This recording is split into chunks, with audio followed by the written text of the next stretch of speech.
Good morning my dear lovely students. कैसे हैं आप लोग? मैं उम्मीद करती हूँ कि आप सभी लोग अच्छे और स्वस्थ होंगे, घर पे पढ़ाई भी करते होंगे। ठंड तो बहुत ज़्यादा है, इसलिए घर के बाहर मत निकलिएगा और अपने मम्मी पापा का, अपने माता पिता का बात मानिएगा। जो भी वर्क दिया जा रहा है बेटा, जो भी कार्य आपको दिया जा रहा है, चाहे वो कोई भी सब्जेक्ट है, ये नहीं कह रही हूँ कि हिंदी में ही, चाहे कोई भी सब्जेक्ट दिया जा रहा है, उसको समय से आप अपने नोटबुक में लिखिए और याद करिए और एग्ज़ाम की, एनुअल एग्ज़ाम की तैयारी कीजिए। बच्चों, अभी आज मैं आप लोगों को हिंदी फर्स्ट में मुहावरे एवं लोकोक्तियाँ पढ़ाऊँगी। इसके पहले आपको मैं वाक्य और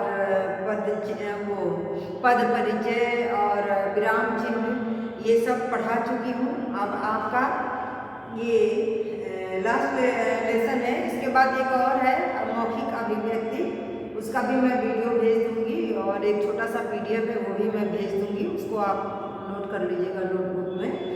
तो इस मतलब देखा जाए वैसे पाठ के हिसाब से तो ये आपका अंतिम पाठ है।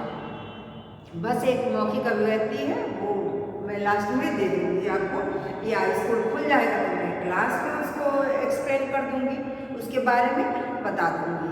तो आइए आज हम लोग मुहावरे एवं लोकोक्तियाँ के बारे में पढ़ते हैं, उसके बारे में जानते हैं। अब बच्चों देखिए, मुहावरे किसे कहते हैं?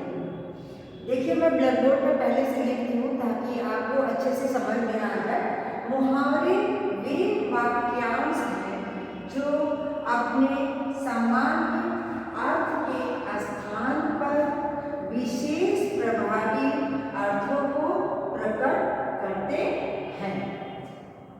फिर से देख लीजिए, मुहावरे वे वाक्यांश हैं। वाक्यांश मीन्स वाक्य का अंश। मैं क्लास में बता चुकी हूँ वाक्यांश का मतलब वाक्य का अंश। तो वे वाक्यांश हैं जो अपने सामान्य अर्थ के स्थान पर विशेष प्रभावी अर्थों को प्रकट करते हैं, तो उसे हम मुहावरे कहते हैं। अब हम बोलचाल की भाषा में मुहावरों का प्रयोग करते रहते हैं। कभी कभी तो क्या है, बोलने को हम लोग बोलचाल की भाषा में प्रयोग कर लेते हैं, लेकिन बहुत से लोग हैं जो उसका अगर पूछा जाए कि सही में उसका अर्थ क्या हुआ तो अर्थ नहीं बता पाएंगे। प्रयोग तो कर लेते हैं, लेकिन अगर उसका अर्थ पूछा जाए तो नहीं बता पाते हैं। तो जैसे देखिए, एक उदाहरण है ये आपका आंख दिखाना। हम लोग बोलचाल की भाषा में घरों में भी, अपने दोस्त मित्र में, सबके साथ इस तरह का वाक्यांश का हम प्रयोग करते हैं। तो मुझे क्यों आंख दिखा रहे हो, है ना? भाई बहन में अगर लड़ाई झगड़ा हो रही है तो आपस में कहते हैं आंख क्यों दिखा रहा है, देखो मम्मी मुझे आंख दिखा रहा है। तो आंख दिखाने का मतलब क्रोध से देखना, गुस्से में। जब कोई गुस्से में होता है, आपकी मम्मी है, पापा है, या बड़ी दीदी भैया है, कोई भी है, अगर वो गुस्सा होते हैं, या टीचर्स ही है, हम टीचर्स को ही ले लीजिए, जब हम लोग नाराज होते हैं गुस्से में तो क्लास में क्या करते हैं, बस घूर के क्या करते हैं, देखते हैं, ऐसे आंख दिखाते हैं। या किसी बच्चे को किसी बच्चे को पर्सनल उसको ना डांट कर, ना बोलकर और चुपचाप उसकी तरफ आंख से ऐसे घूरते हैं, तो वो क्या हो गया, वो हमारा आंख दिखाना। तो आंख दिखाने का मतलब क्या हो जाएगा, क्रोध में देखना। यानी मैं कुछ बोल नहीं पा रही हूँ, नहीं बोल रही हूँ, सिर्फ मैं उसे आंख दिखा रही हूँ। तो आंख दिखाने का मतलब यानी क्रोध में देखना। तो ये आपका हो गया मुहावरा। अब आइए देखते हैं लोकोक्तियाँ। इधर देखिए, लोकोक्ति का अर्थ है लोक में प्रचलित उक्ति। लोक मीन्स लोग, ठीक है ना? लोक मीन्स लोग में प्रचलित मीन्स प्रसिद्ध, फेमस जिसको बोलते हैं, मशहूर। यानी लोगों में प्रसिद्ध उक्ति या कही गई बातें, कथन। उक्ति मीन्स कथन, लोगों द्वारा कही हुई कथन को हम क्या कहते हैं, लोकोक्ति कहते हैं, ठीक है ना? लोक में प्रचलित यानी लोगों में प्रसिद्ध जो उक्ति, कहानी, कथन जो है उसको हम लोकोक्ति कहते हैं। यही उसका अर्थ हुआ। अब देखिए लोकोक्ति किसे कहते हैं, वो तो अर्थ बता दिए, लेकिन उसका थोड़ा सा देख लीजिए।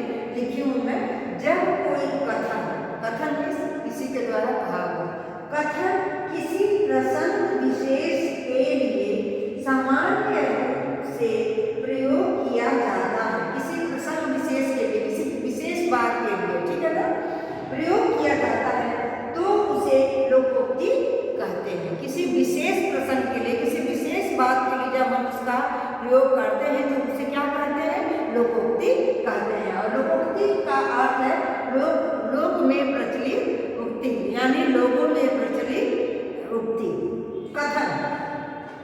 इसका एक उदाहरण देख लीजिए, जैसे ऊंट के मुंह में जीरा।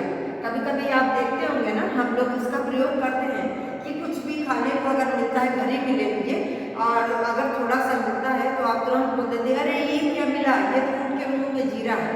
यानी ऊंट के मुंह में जीरा का मतलब, उसका अर्थ होता है आवश्यकता से कम वस्तु प्राप्त होना। कोई खाने वाली चीज है और वो आपको थोड़ी सी मिली है तो आप तुरंत बोलेंगे, अरे ये क्या है, ये तो ऊंट के मुंह में जीरा है। तो ये लोगों द्वारा कही हुई उक्ति है, तो उसे हम लोकोक्ति कहते हैं। तो मैं उम्मीद करती हूँ बच्चों कि आपको ये समझ में आ गया होगा कि मुहावरे और लोकोक्ति हम किसे कहते हैं, ठीक है ना। मुहावरे और लोकोक्ति किसे कहते हैं, तो इसको आप अपने पुस्तक में भी दिया हुआ है, पढ़िएगा। और बहुत ढेर सारे आपके मुहावरे और लोकोक्ति पुस्तक में भी है, और एक्सरसाइज का जो है PDF मैं बनाकर और भेज दूंगी। जो भी एक्सरसाइज है आपका, आप उसको अपने पुस्तक में और नोटबुक यानी कॉपी में, दोनों में, पुस्तक और कॉपी दोनों में आप उसको लिखेंगे और याद करेंगे। बच्चों ऐसा नहीं है कि सिर्फ आपका जो एक्सरसाइज में है वही आएगा। ग्रामर में क्या होता है कि वो कहीं से भी दिया जा सकता है, प्रश्न कहीं से भी बना कर दिया जा सकता है। ये कोई जरूरी नहीं कि एक्सरसाइज का है। अगर एक पाठ आप पढ़ लिए हैं तो उस पाठ से जब अच्छी तरह से आप समझ गए हैं तो हम कहीं से भी प्रश्न देंगे, और जो पढ़ने वाले बच्चे होंगे कहीं से भी पाठ से उठा के दे दिया जाए तो वो लिख सकते हैं आराम से। अगर वो समझ गए हैं तो लिख सकते हैं। तो यही बात अभी देखिए मुहावरे लोकोक्ति में ये नहीं कि एक उदाहरण दे दिया तो यही उदाहरण है। आपकी पुस्तक में बहुत ढेर सारे मुहावरे लोकोक्तियाँ के उदाहरण दिए हुए हैं, तो आप पुस्तक से भी पढ़िएगा। पुस्तक के बीच से भी कोई भी प्रश्न आ सकता है, एक्सरसाइज से तो आएगा ही आएगा। हम लोग कहीं से भी प्रश्न को उठाकर ग्रामर में दे सकते हैं, ठीक है ना। तो मैं उम्मीद करती हूँ कि आप लोग को अच्छी तरीके से समझ में आ गया होगा। तो आज के लिए बस इतना ही। स्वस्थ रहिए, खुश रहिए।